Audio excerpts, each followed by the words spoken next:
আসসালামু আলাইকুম। ওয়ালাইকুম সালাম ওয়া রাহমাতুল্লাহ। ভালো আছেন ভাই? আলহামদুলিল্লাহ, আপনি? জি আলহামদুলিল্লাহ ভালোই আছি। তো ভাই আপনার কাছে একটু সময় রয়েছে? কিছু কথা বলতাম আপনাকে। কি বলবেন আপনি আমাকে?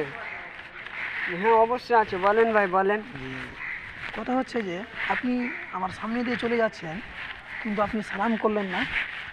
কেন সালাম করলেন না? আমি আপনাকে চিনি না, জানি না, কেন আমি আপনাকে সালাম করবো ভাই? ভাই আপনি জানেন না যে নবী করিম সাল্লাল্লাহু আলাইহি সাল্লাম বলেছেন হাদিসের মধ্যে, তাকরাউস সালামা আলা মান আরাফতা ওয়া মান লাম তারিফ। নবী করিম সাল্লাল্লাহু আলাইহি সাল্লাম বলেছেন যে তোমরা পরিচিত এবং অপরিচিত ব্যক্তি সবাইকে সালাম করবে। ও, তো আপনি কাউকে চিনেন বা না চিনেন, পরিচিত এবং অপরিচিত ব্যক্তি সবাইকে সালাম করতে হবে। আচ্ছা ভাই, সালাম করলে আবার মর্যাদা কি আছে ভাই যে আমি আপনাকে সালাম করব?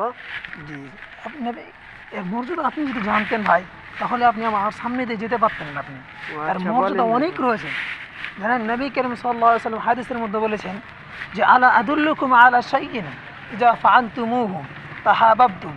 নবী করিম সাল্লাল্লাহু আলাইহি সাল্লাম বলেছেন যে আমি তোমাদেরকে এমন একটা কথা বলে দেবো না, যেটি তোমরা করলে একে অপরের ভালোবাসা মহব্বত বাড়বে এবং দুশ্মনীটা, একে অপরের যে হাসাদ হিংসা সেটা শেষ হয়ে যায়।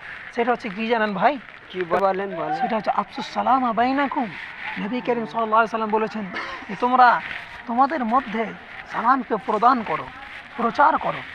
তো এই হচ্ছে ওই আমাদের ফজিলত রয়েছে, আমাদের লাভ রয়েছে যে আমরা যদি সালাম করি তাহলে একে অপরের ভালোবাসা মহব্বতটা বাড়বে এবং হিংসা বিবাদ এবং দুশ্মনীটা শেষ হয়ে যাবে। আর হচ্ছে ফজিলত ভাই।